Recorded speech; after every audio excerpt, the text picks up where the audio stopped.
Meus irmãos, vamos ir ao estudo de hoje. O tema é: Jesus Cristo morreu de verdade? À medida que eu fizer a introdução do assunto, você entenderá a razão desta pergunta. Jesus Cristo morreu de verdade? E eu convido você a buscarmos as respostas para esta pergunta em João, no Evangelho de João, capítulo 19, dos versos 30 a 37, o qual faremos a leitura agora. João, capítulo 19, verso 30, nos diz assim o Espírito Santo de Deus. E havendo provado o vinagre, Jesus disse: está consumado. E inclinando a cabeça, entregou o Espírito. E era o dia da preparação, e para que os corpos não ficassem na cruz no dia de sábado, pois aquele sábado era especial, os judeus pediram a Pilatos que fossem quebradas as pernas dos crucificados e que eles fossem retirados dali. Então os soldados foram e quebraram as pernas ao primeiro e ao outro que com ele fora crucificado. Mas chegando a Jesus, vendo que já estava morto, não lhe quebraram as pernas. Contudo, um dos soldados perfurou-lhe o lado com uma lança e logo saíram sangue e água. E aquele que viu isso é quem dá testemunho, e o seu testemunho é verdadeiro. E ele sabe que diz a verdade, para que também possais crer. Porque isto aconteceu para que se cumprisse a Escritura: nenhum dos seus ossos será quebrado. E também diz a Escritura em outro lugar: olharão para aquele a quem transpassaram. Amém. Meus irmãos, nós já oramos, já cantamos um hino, e agora vamos olhar para esta passagem do Evangelho, a qual acabamos de ler. Sabendo que a Bíblia nos diz que o Evangelho é o poder de Deus para a salvação de todo aquele que crê. Ou seja, o que salva uma alma, o que salva um pecador é crer naquilo que o Evangelho diz. Como nós poderíamos resumir o Evangelho para entender quais são os pontos essenciais para que uma alma seja salva? Meus irmãos, pela bondade de Deus, pela graça de Deus, pela misericórdia do Senhor, Deus fez isso por nós. Deus nos deixou escrito na Bíblia um resumo de quais são os pontos mais importantes de todos. Não é? E esse resumo do Evangelho está em 1 Coríntios, capítulo 15. Paulo disse assim: porque primeiro vos entreguei o que também recebi.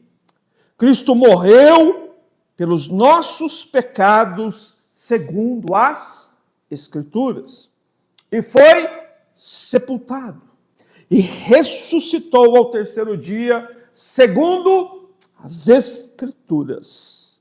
Meus irmãos, esses dois versículos são um resumo do Evangelho. O Evangelho se resume a 3 fatos.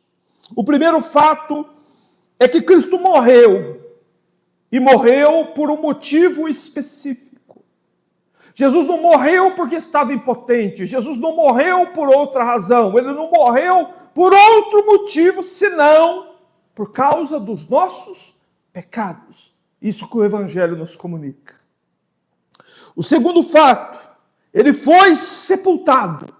Então, o sepultamento do Senhor Jesus não foi uma mera formalidade, mas ele precisa ser estudado e entendido, porque ali este fato é um fato fundamental a respeito do Evangelho. E o terceiro fato é: Jesus ressuscitou ao terceiro dia.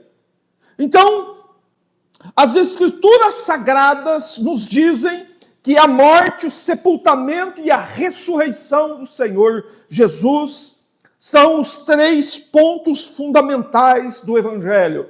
é a própria essência do Evangelho. E pregar sobre isto é o poder de Deus para a salvação de todo aquele que crê. Louvado seja Deus. Mas nós precisamos ter provas da morte do Senhor Jesus. Meus irmãos, e essa pergunta, não é? Jesus Cristo morreu de verdade, ela é muito oportuna. Por quê? Porque ao longo da história da igreja surgiram muitos que disseram que o Senhor Jesus não morreu de verdade. Houveram pessoas que disseram que o Senhor Jesus apenas desmaiou na cruz. Houveram outros que disseram que por causa dos ferimentos e das torturas que ele sofreu, ele não morreu, mas ele entrou num estado de coma. E que depois o corpo dele foi removido da cruz, colocado num sepulcro escavado na rocha, e lá naquele sepulcro Jesus recobra a sua consciência, refaz suas forças e sai por sua própria capacidade do sepulcro, e daí ele aparece diante dos discípulos, e os discípulos acreditam que ele ressuscitou. Então houveram muitos ao longo da história que disseram isso. Mas eu quero te fazer uma pergunta diante dessa tese. Você percebe aí uma sutileza? Você percebe que o que estes hereges, porque pessoas que dizem isso, nós podemos chamá-los de hereges, pessoas que negam a realidade de algo que a Bíblia é tão clara em afirmar, é um herege. Você percebe aí a sutileza do diabo? Você percebe qual o objetivo de Satanás ao levantar homens para dizer coisas assim? Negar que o nosso bendito mestre morreu na cruz, negar que a morte de Cristo foi real. Por que eles tentam negar que a morte de Cristo foi uma morte real? Simplesmente porque se a morte não foi real, o sepultamento também não foi. E se o sepultamento não foi real, a ressurreição também não foi. Então tudo não passa de uma fraude. E é isso que o diabo quer que os homens pensem. Meus irmãos, e heresias como essa podem facilmente colocar dúvidas no coração de pessoas que têm um conhecimento deficiente sobre estas verdades do Evangelho. Que Jesus Cristo morreu por nossos pecados, segundo as Escrituras. As Escrituras nos afirmam isso categoricamente várias vezes. Porém, se alguém tem um conhecimento vago, superficial sobre isso, facilmente essa pessoa ela pode ter uma fé vacilante, deficiente, porque exatamente ela não estuda, não conhece, não sabe, ela não tem certeza. No entanto, nós pegamos esta passagem do Evangelho de João, dos versos 30 a 37, e elas nos falam exatamente sobre coisas que aconteceram no Calvário, o qual o Espírito Santo graciosamente inspirou o apóstolo João para escrever estas coisas, para escrever se Jesus de fato morreu. E o que foi que aconteceu quando ele morreu? O que foi que aconteceu enquanto o corpo do Senhor Jesus permaneceu sem vida, pendido lá na cruz? Esse é o relato que nós temos aqui.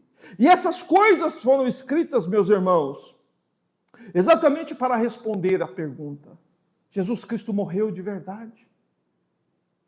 Meus irmãos, Deus não nos deixaria sem provas de algo tão importante.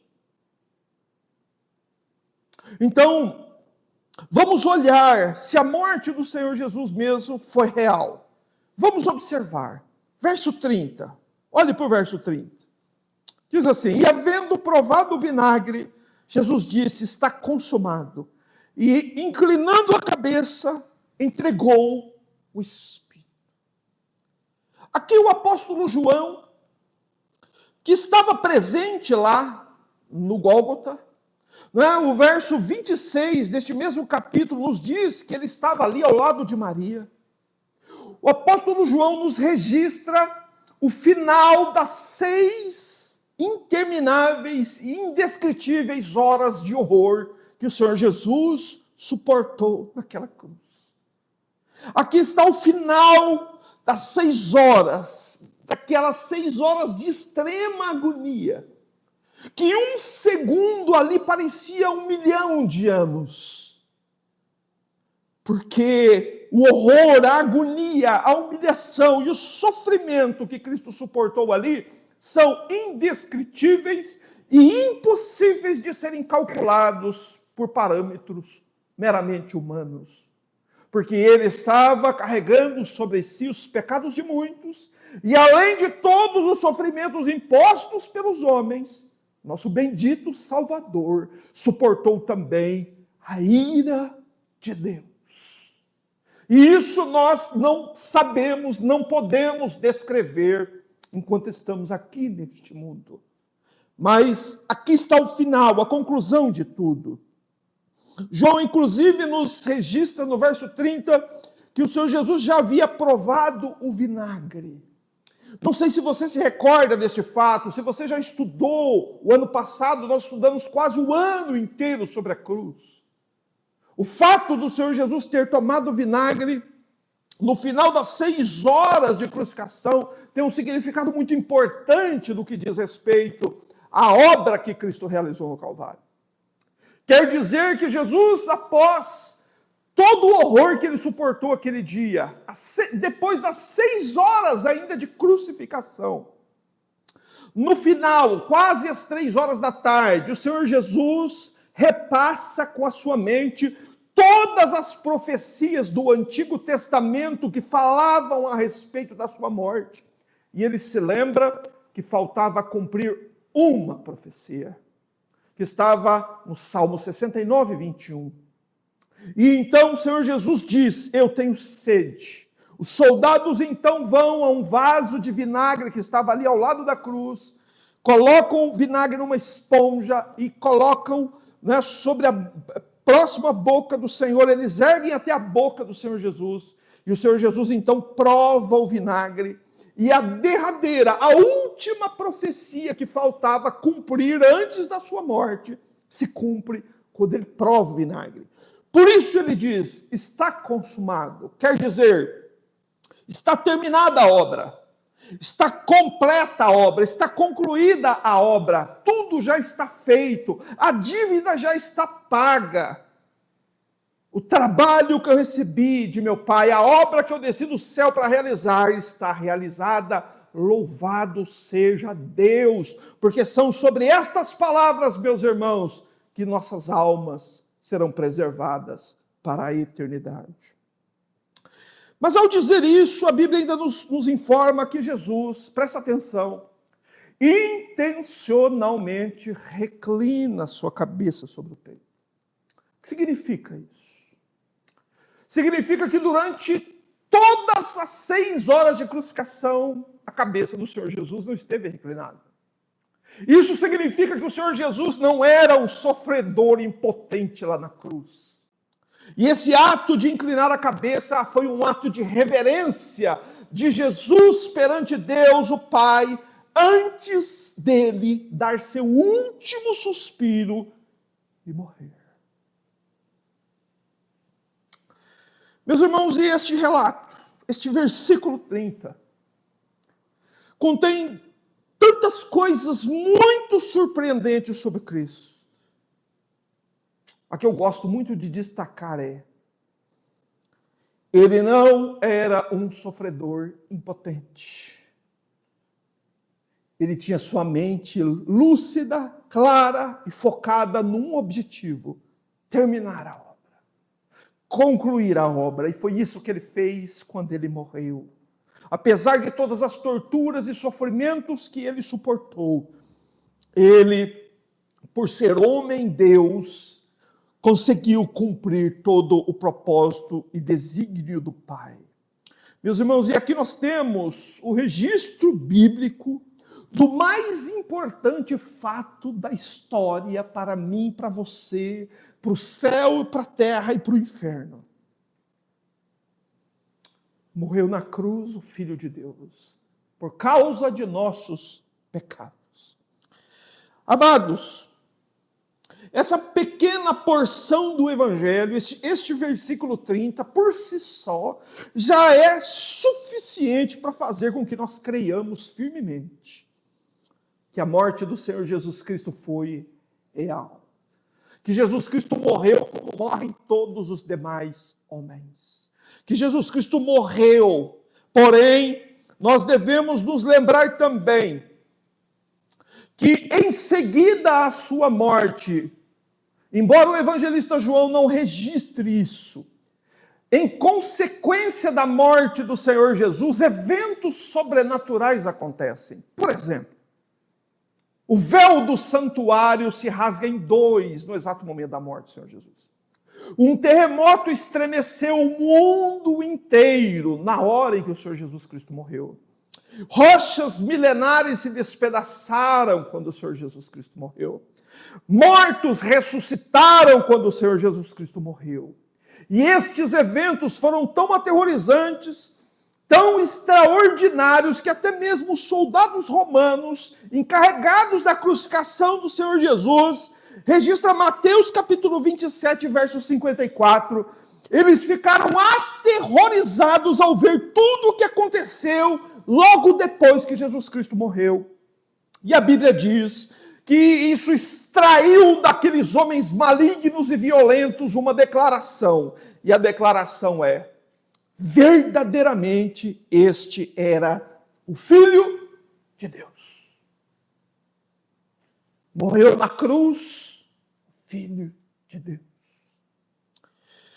Mas então vejamos o que acontece em seguida. Nós percebemos que os mesmos homens que conspiraram contra o Senhor Jesus e o levaram à crucificação, embora nós saibamos que eles fizeram isso por intenção própria, mas que o plano de Deus caminhava em conjunto, que era esta vontade de Deus, que isto acontecesse. Este era o plano de Deus para salvar pecadores, que o filho dele morresse. Mas estes mesmos homens que conspiraram contra o Senhor Jesus, após a morte dele, vão a Pilatos e fazem a Pilatos um pedido. Vamos observar o pedido que eles fazem. Verso 31 nos informa que era o dia da preparação. E para que os corpos não ficassem na cruz no dia de sábado, pois aquele sábado era especial, os judeus pediram a Pilatos, preste atenção no pedido, que fossem quebradas as pernas dos crucificados e que eles fossem retirados dali. Meu irmão, observa uma coisa impressionante na vida destes homens religiosos. Homens religiosos. Nesses religiosos, quão cegos eles estavam. Mesmo diante de tudo que aconteceu naquele dia, eles vão a Pilatos, e vão a Pilatos manifestando ainda ódio contra o Senhor Jesus. Mesmo o corpo do Senhor Jesus pendendo sem vida na cruz, eles ainda odeiam o Senhor Jesus. E eles vão a Pilatos pedir que Pilatos ordene aos soldados que vão ao Calvário e quebrem as pernas dos crucificados. Por que eles fazem isso? Porque era o dia da preparação, ou seja, era a sexta-feira que antecedia a Páscoa judaica. A Páscoa era comemorada no sábado. Na sexta-feira era o dia da preparação. E o que é que os judeus faziam no dia da preparação? Eles se purificavam para poder participar da Páscoa. Ok? Por isso você vai ler no Evangelho de João que muitos iam a Jerusalém para se purificar por causa da festa da Páscoa. E como nós sabemos, era sexta-feira, era o dia da preparação, no sábado seria a Páscoa, o dia da preparação era um dia muito importante. O Senhor Jesus Cristo já havia morrido, como João nos relata aqui, mas os dois outros homens que foram crucificados à direita e à esquerda dele permaneciam ainda vivos. Não é? E de acordo com a lei de Moisés, os corpos de pessoas crucificadas, eles deviam ser sepultados no mesmo dia. Caso isso não ocorresse, nenhum tipo de cerimônia poderia ser realizada no país de Israel, porque a terra era considerada impura. Então era necessário que todos morressem, todos os crucificados morressem, para que eles fossem sepultados. E o motivo era porque os judeus tinham uma festa religiosa para participar, e eles só se importavam com isso. Por isso que você observa aqui a pressa dos líderes religiosos. Porém, eu quero que você preste atenção nesse verso 31 em 2 pontos. Primeiro ponto. Preste atenção que o pedido é para que os ossos de todos os crucificados sejam quebrados e seus corpos removidos. Então, esse é o pedido dos judeus. Eles vão a Pilatos e pedem para que fossem quebradas as pernas dos crucificados. Quantos crucificados tinha lá no Gólgota? 3. E eles vão a Pilatos e pedem que Pilatos faça isso. Mas uma coisa que eles não pedem, que acontece, não é? De modo aparentemente inexplicável, é que eles não pedem que os soldados perfurem o corpo do Senhor Jesus com a lança para se certificar que ele estava de fato morto. Isso eles não pedem. Mas eles pedem que quebrem as pernas. E claro, Pilatos, covarde, gostava de agradar os judeus, rapidamente atendeu o pedido deles. E notemos então como os soldados cumprem a missão. Verso 32. Então, os soldados foram e quebraram as pernas ao primeiro e ao outro que com ele fora crucificado. Os soldados vão ao primeiro homem crucificado e muito provavelmente com uma lança quebram, fraturam as pernas dele. Em seguida vão ao outro e fazem a mesma coisa. E o que acontecia quando as pernas de uma pessoa crucificada era fraturada? O corpo perdia a sustentação, porque uma pessoa crucificada, ela não conseguia respirar, ela tinha que colocar o peso do seu corpo sobre os pés. E era isso que mantinha a pessoa viva, num estado de completa agonia. E há relatos, inclusive, de pessoas que ficavam 1 dia, 2 dias, 3 dias crucificados para morrer. Mas se as pernas eram quebradas, o corpo perdia a sustentação e o condenado então morria rapidamente. E, portanto, nós sabemos, pelo relato de João, que os 2 homens crucificados à direita e à esquerda do Senhor morreram também naquele mesmo dia. Todos os 3 então morrem, não é? O Senhor Jesus morre antes e os outros 2 morrem por uma intervenção dos soldados de Pôncio Pilatos. Mas o que é estranho é o modo como eles tratam aquele que estava na cruz central. Veja, os soldados vão para a cruz central, não é? E nós vamos ver o seguinte, que eles receberam uma ordem de quebrar os ossos de todos, mas eles vão à cruz central e o objetivo deles é fazer a mesma coisa que foi feita com os outros 2 crucificados. Portanto, era certo que o Senhor Jesus, que o corpo morto do Senhor Jesus, sofreria o mesmo dano que aqueles 2 homens sofreram. Mas, estranhamente, isso não acontece. O verso 32 diz que os soldados foram, quebraram as pernas ao primeiro e ao outro, que com ele também fora crucificado. Mas por que eles não quebram os ossos do Senhor Jesus? Eis a questão. Qual a resposta para isso? Verso 33. Mas, chegando a Jesus, vendo que já estava morto, não lhe quebraram as pernas. Veja, eles não quebraram as pernas do Senhor Jesus, por quê?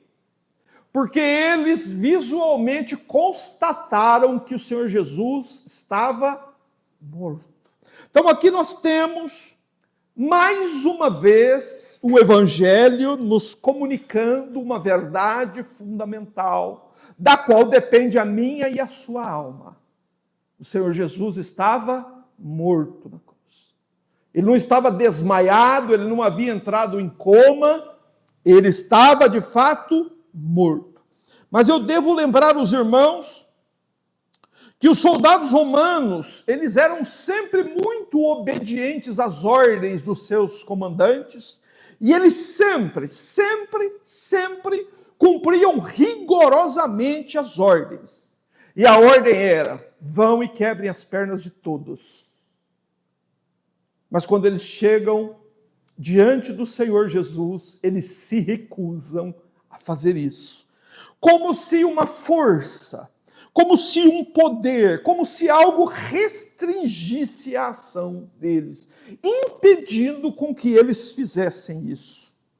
Meus irmãos, e a razão humana, a questão humana envolvida aqui, é que no verso 33 nos informa que quando eles chegaram à cruz central e viram Jesus, eles viram que ele já estava morto e por isso eles não lhe quebraram as pernas. E nós devemos dar muita atenção ao que acontece aqui.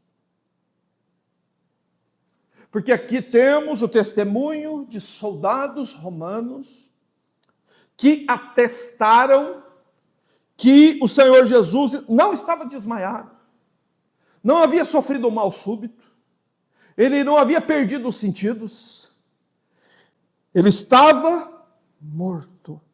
E por quê? Mas por que Deus escolheu soldados romanos para atestar a morte do filho dele? Haviam médicos naquele tempo, haviam pessoas mais aptas a fazerem isso, mas por que soldados? Por que devemos dar ouvidos ao testemunho de soldados romanos? Meus irmãos, porque soldados romanos, eles já haviam visto muita gente morta e também já haviam visto muitas pessoas que fingiam estar mortas.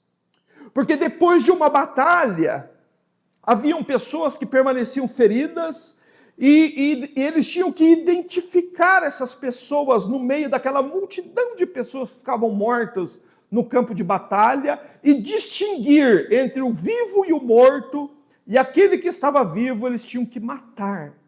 Então eles eram pessoas capazes, aptas, habilitadas a olhar para uma pessoa mesmo ferida, como o Senhor Jesus Cristo estava, e não encontrar nele sinais vitais. E por isso que Deus escolhe soldados romanos para atestar a morte do Senhor Jesus. Mas, meus irmãos, veja como Deus é bom. Veja como o Espírito do Senhor é misericordioso. Temos ainda mais provas agora de que o Senhor Jesus esteve morto. Além da comprovação visual dos soldados, além do próprio testemunho do evangelista João, de que Jesus entregou o Espírito, além do testemunho dos soldados que viram que ele estava morto, nós vamos ver que os próprios soldados, eles usam um segundo método para comprovar que Jesus estava verdadeiramente morto. Qual foi o método? Veja comigo, por favor, o verso 34. Contudo, um dos soldados perfurou-lhe o lado com uma lança e logo saíram sangue e água. Amados, esta lança usada pelo soldado, que muito provavelmente foi também o instrumento pela qual as pernas dos outros homens foram fraturadas, foi o mesmo instrumento usado aqui. O texto bíblico diz que um dos soldados perfurou, né? Em outras versões diz que ele abriu no lado do corpo do Senhor Jesus um ferimento muito profundo. Os soldados, eles eram treinados a vida toda em como acertar alguém de modo fatal. O soldado romano, ele não precisava te dar 2 ou 3 estocadas com a lança para te matar. Ele sabia muito bem e era muito hábil, e eles eram homens muito fortes, eles sabiam muito bem como atingir alguém de modo fatal. E foi isso que eles fizeram. O soldado pega a lança e perfura aqui, essa região aqui. Né?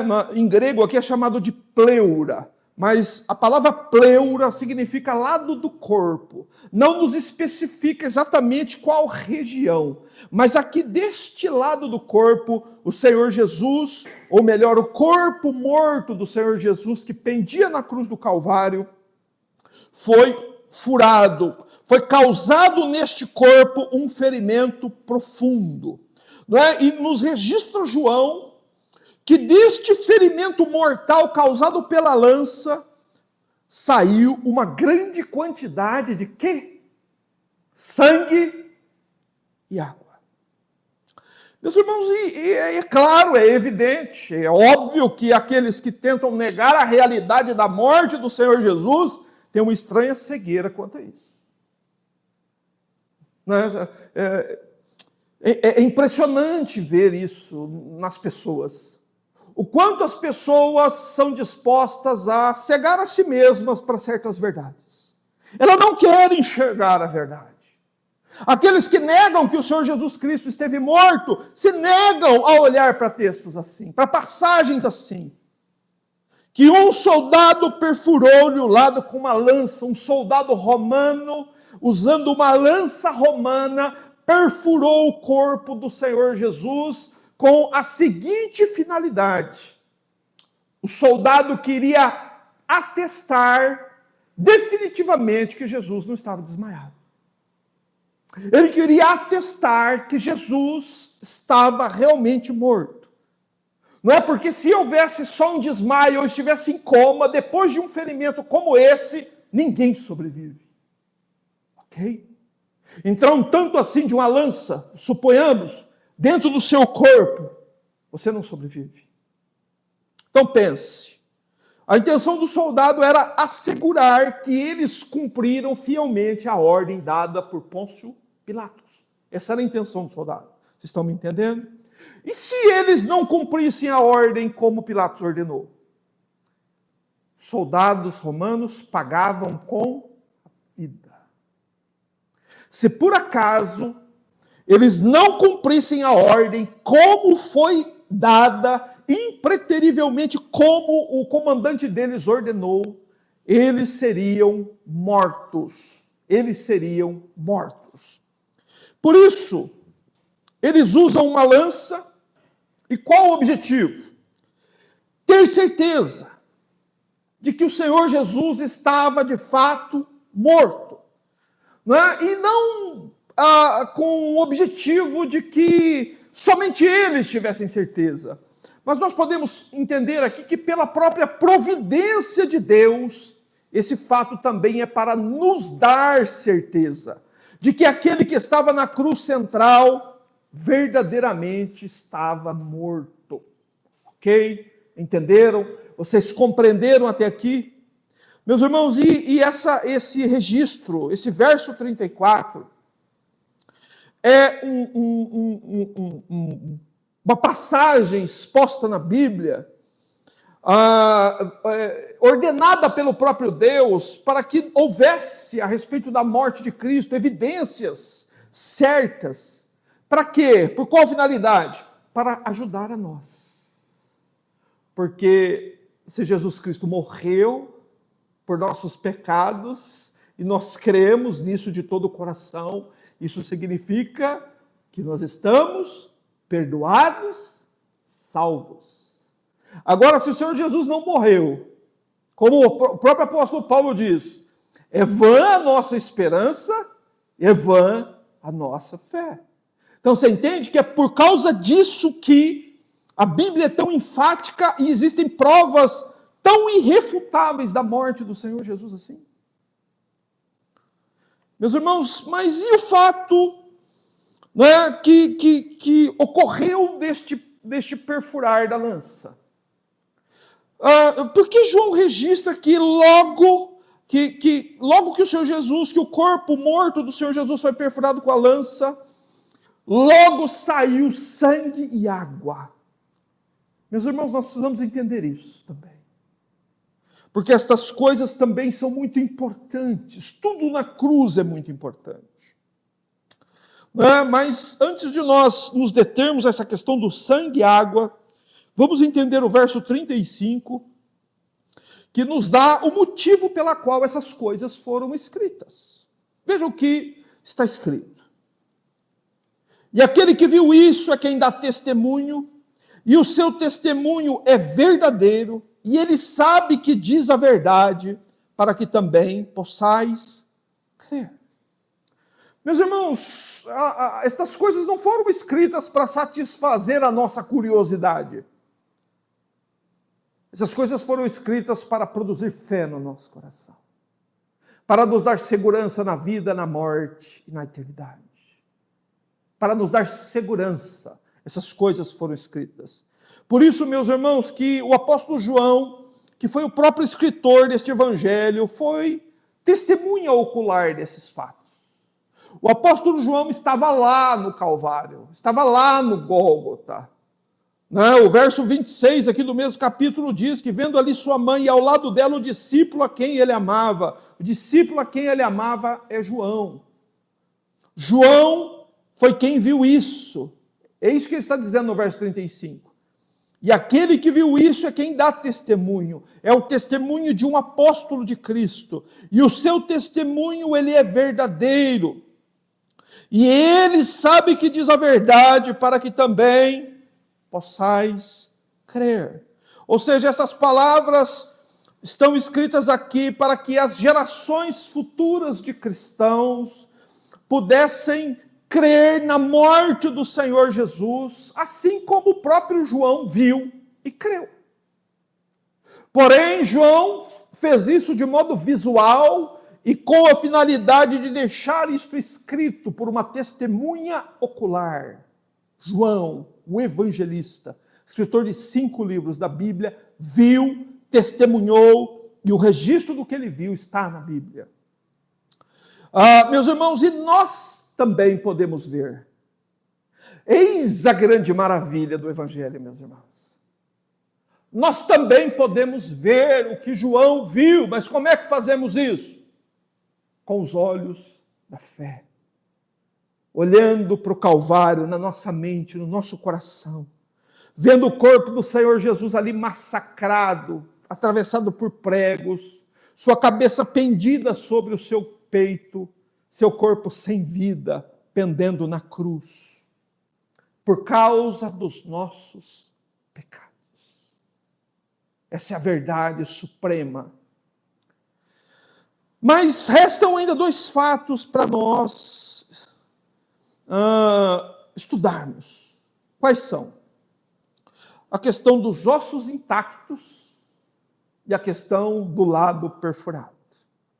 Não é? Porque João nos diz aqui no verso 36 que isso aconteceu, ou seja, as coisas que aconteceram aqui, o próprio pedido dos judeus, a atitude dos soldados, o perfurar da lança, o sangue e água jorrarem do corpo do Senhor Jesus, tudo isso aconteceu, verso 36, porque isto aconteceu para que se cumprisse a Escritura.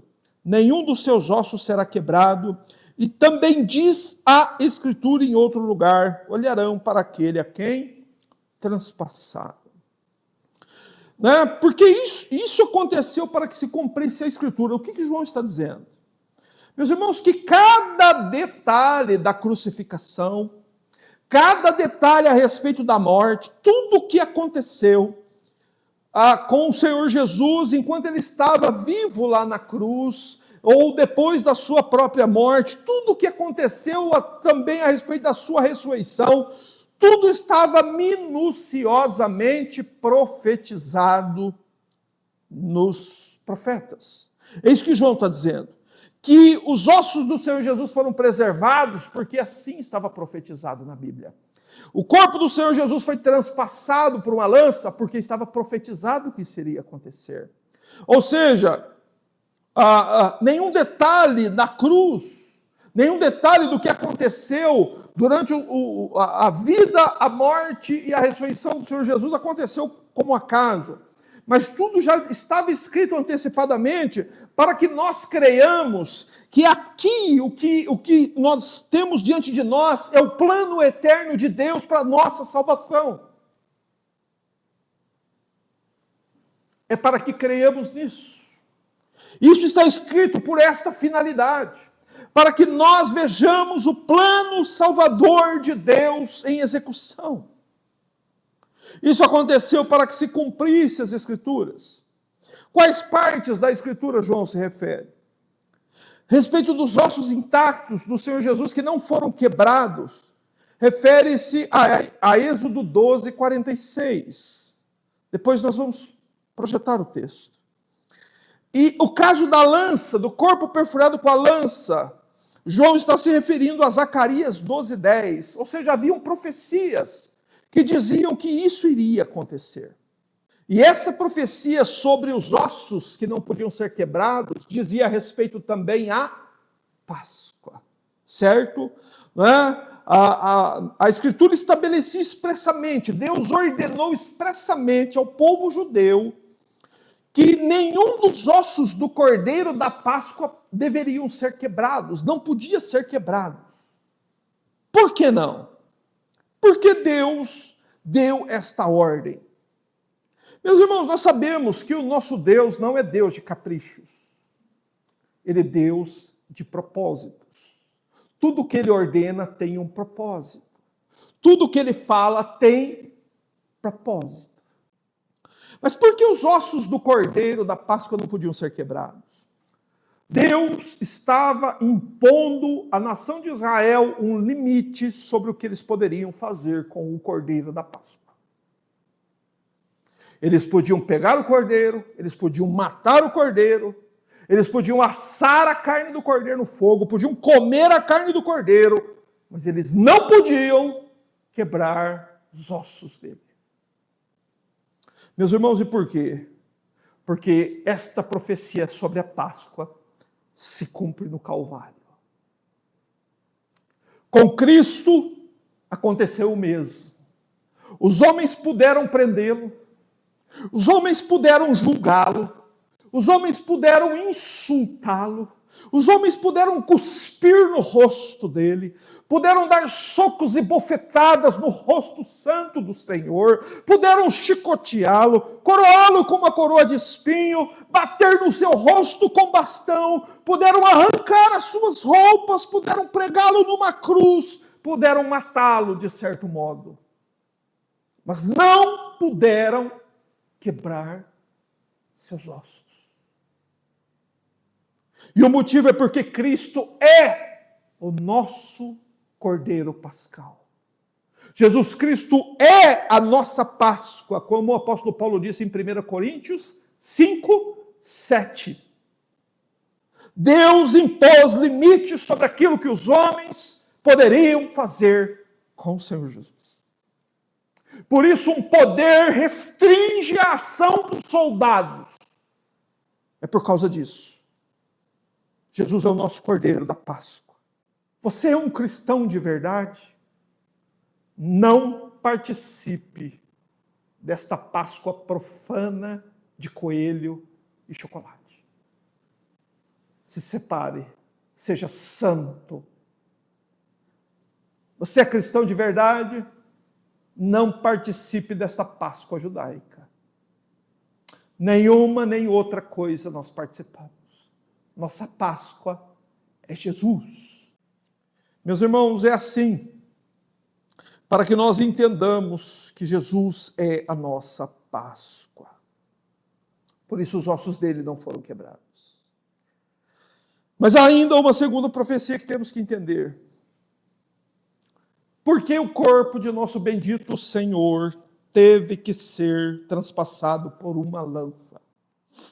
Por favor, abra comigo sua Bíblia, no livro do profeta Zacarias. Mantenha a sua Bíblia aberta em Zacarias capítulo 12, verso 10. Veja a profecia que dizia a respeito ao corpo do Senhor Jesus ser transpassado. Essa profecia que João se refere lá em João capítulo 19. Zacarias 12:10 diz: mas derramarei o espírito de graça e de súplica sobre a casa de Davi e sobre os habitantes de Jerusalém. Preste atenção.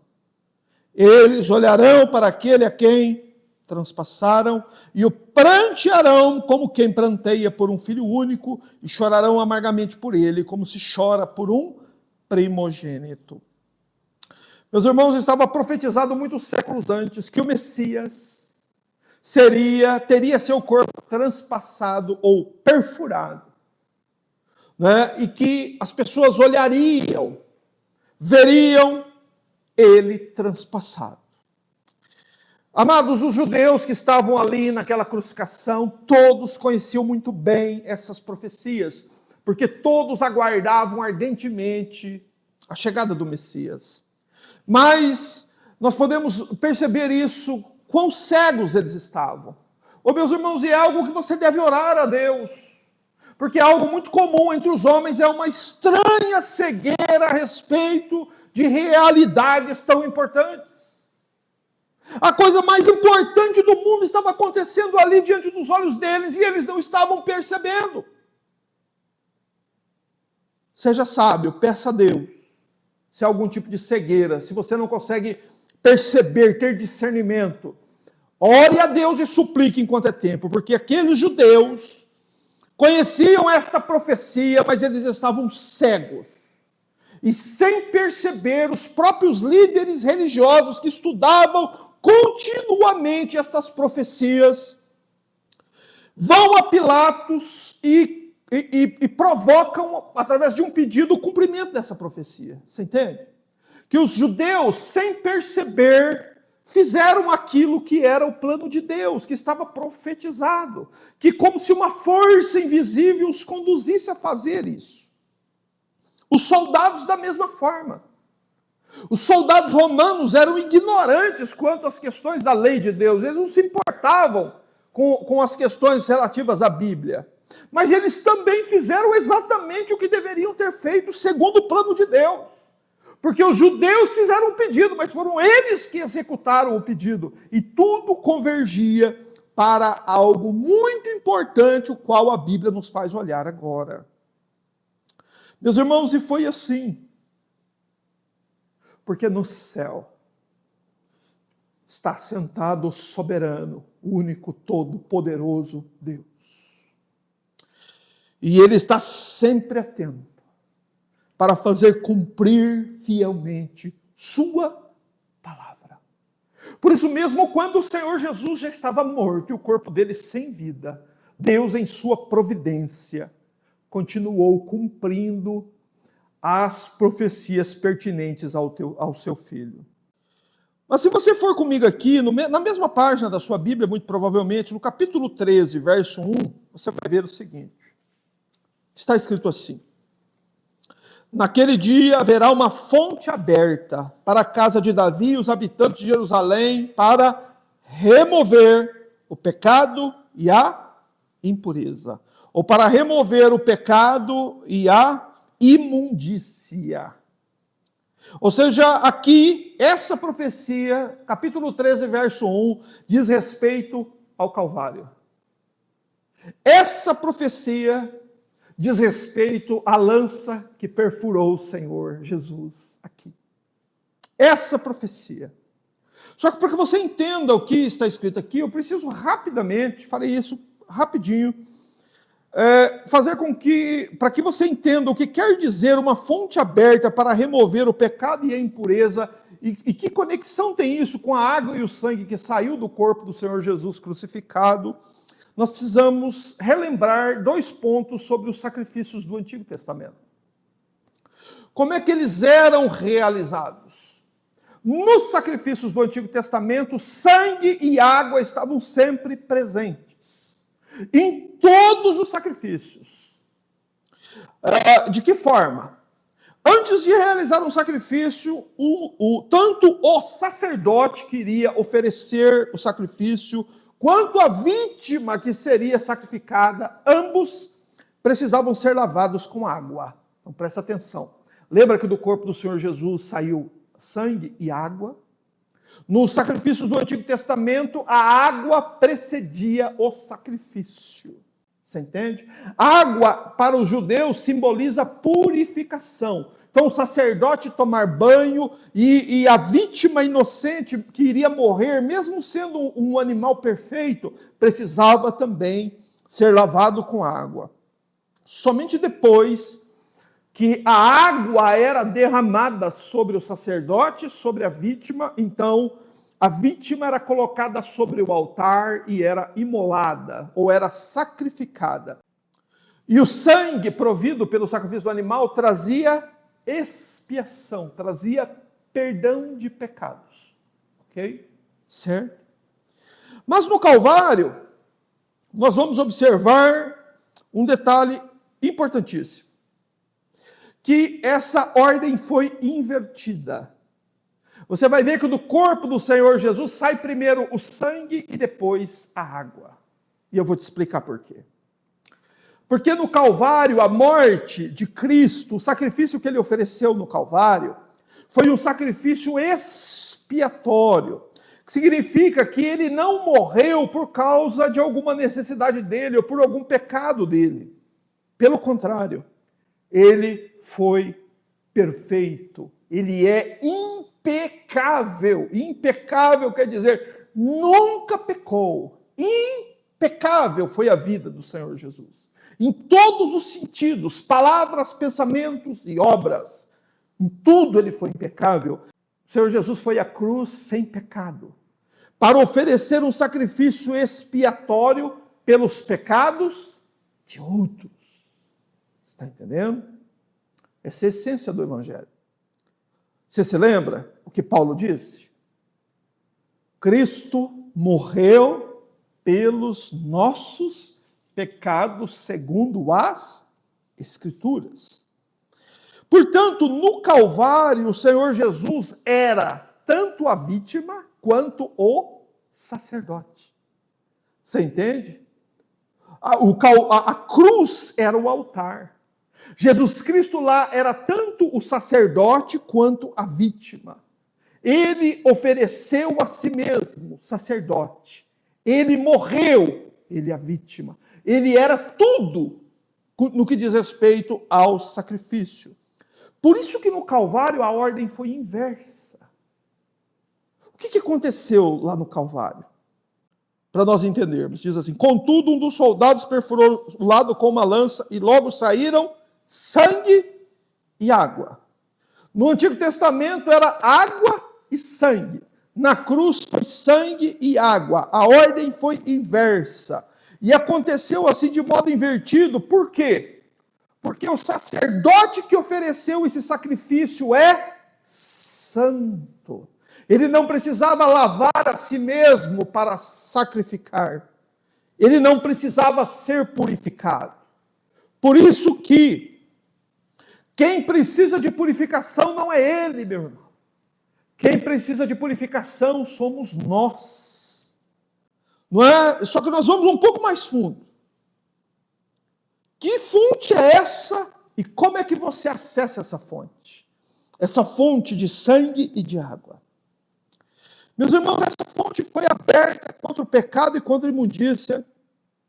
Como Zacarias profetizou em Zacarias 13, capítulo 13, verso 1, quando o Senhor Jesus Cristo morre. Essa fonte começou a jorrar, irmão. Isso nos comprova uma coisa muito importante sobre a pessoa de Cristo. Ele é a única fonte onde pecadores impuros como eu e você podemos encontrar perdão e purificação para as nossas almas, para que tenhamos uma entrada segura no céu. Ele foi perfurado na cruz. O corpo dele foi perfurado, não por causa dele, por sua causa, por minha causa. O que precisamos, meus irmãos, mais do que perdão e purificação. Lá em Zacarias 13:1 diz que Naquele dia haverá uma fonte aberta para a casa de Davi, para os habitantes de Jerusalém. Preste atenção no final do verso. Para quê? Com qual finalidade essa fonte foi aberta? Para remover o pecado e a impureza. Meus irmãos, e por que é que nós precisamos que os nossos pecados e as nossas impurezas sejam removidas de nós? Porque nós estamos todos indo para o dia do julgamento. A Bíblia diz que aos homens está ordenado morrer uma vez, tendo que enfrentar depois disso o julgamento. Hebreus 9, 27. Nunca se esqueça dessa passagem. E se você chegar lá carregado de pecados, era melhor você nunca ter saído do ventre da sua mãe. Mas graças a Deus, lá na cruz, foi provido um sacrifício que remove pecados. O sangue de Cristo remove pecado. Limpa você de seus pecados. Como? Como isso é possível? Meus irmãos, as Escrituras nos dizem que Jesus carregou no corpo dele, lá na cruz, os nossos pecados. E você tem que crer nisso. Quer dizer, onde estão meus pecados? Eles não estão mais em mim. Foram lançados sobre Cristo na cruz e punidos nele. Isso que é uma fonte que remove pecado e impureza. Então, o perdão nós precisamos por causa do dia do julgamento. Mas e a purificação? Por que precisamos ser purificados? Porque sangue e água, perdão e purificação. Porque o sangue primeiro e a purificação depois. O homem é perdoado e justificado. O porquê da necessidade da justificação? Meus irmãos, porque para entrar na cidade celestial, na nova Jerusalém, para habitar no novo céu e na nova terra onde habita a justiça, para habitar na nova terra a qual Deus nos prometeu, na herança eterna a qual Deus prometeu àqueles que nasceram de novo. Apocalipse 21, 27 diz que não entra nada lá que esteja contaminado ou impuro. Só entra lá quem foi perdoado e purificado. E como é que isso acontece? Crendo naquele que morreu na cruz. Crendo, como o Evangelho nos afirma tantas vezes, que ele morreu por causa dos nossos pecados. Quanta segurança essas palavras nos trazem. Porque elas nos dão provas irrefutáveis de que Jesus Cristo realmente morreu por nossos pecados, conforme as Escrituras. Deixem os homens dizer o que querem. Eu ouço e creio naquilo que as Sagradas Escrituras dizem. Isso traz segurança. O meu amado Salvador se entregou voluntariamente a uma morte horrível, sangrenta e lenta, o pior tipo de morte que existe, com o seguinte propósito: prover para o seu povo uma fonte aberta. Meu irmão, a fonte está aberta. A fonte para remover o pecado e a impureza está aberta. Você entende? Está aberta. Você pode acessar esta fonte. Você pode ter acesso a ela. Basta que você creia. Basta que você vá a Cristo. Porque o Evangelho diz que ele morreu por causa dos nossos pecados, conforme nos provam as Escrituras. Meus irmãos, e eu quero encerrar lembrando a todos que Jesus também foi furado e os homens olharão para aquele a quem transpassaram. Se a gente voltar ali para Zacarias, capítulo 12, verso 10, e focarmos exatamente nas palavras que João mencionou aqui em João capítulo 19, verso 37, olharão para aquele a quem transpassaram. esta passagem, esta profecia diz respeito à segunda vinda de Cristo. Quando o Senhor Jesus Cristo voltar, a Bíblia diz assim que ele vem com as nuvens, todo olho o verá, até mesmo aqueles que o transpassaram, e todas as tribos da terra se lamentarão sobre ele. Sim, amém. Apocalipse 1:7. Presta atenção. O mundo inteiro vai ver Jesus voltar. Mas como Jesus será reconhecido? Como é que eu sei que este Jesus que virá lá foi o mesmo que foi na cruz? Nós poderemos ver que ele foi transpassado. Presta atenção, irmão. As mãos dele estarão feridas com os cravos. Essas marcas Jesus levará para a eternidade. O lado do Senhor Jesus estará perfurado. E ali é a razão da nossa esperança. Daqui 1 sextilhão de anos, na eternidade,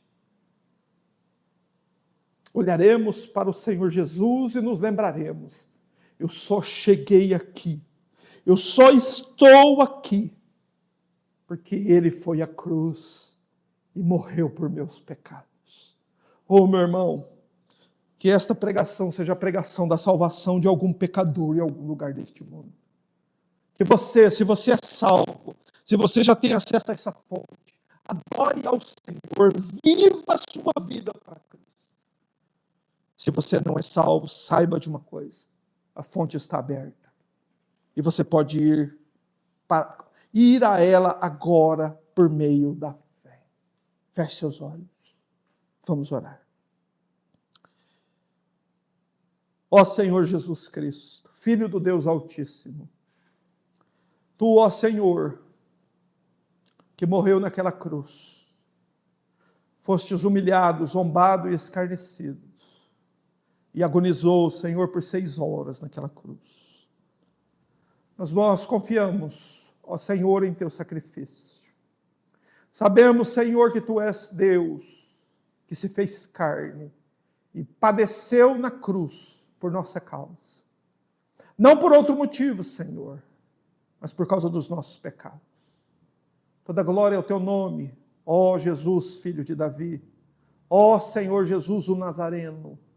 Bendito seja o Senhor por nos salvar, por ir à cruz por nós, de nos dar, Senhor, uma vida de esperança, e de podermos, Senhor, caminhar agora em direção ao final da vida terrena e a vida por vir, com esperança de que os nossos pecados foram removidos, porque o Senhor, por sua bondade, morreu por causa dos nossos pecados. Graças nós te damos, Senhor, pela tua bênção, por tua palavra exposta, por estas provas tão irrefutáveis, que o Senhor verdadeiramente morreu por nossa causa. Bendito seja o teu nome. Graças nós te damos, Senhor. Amém.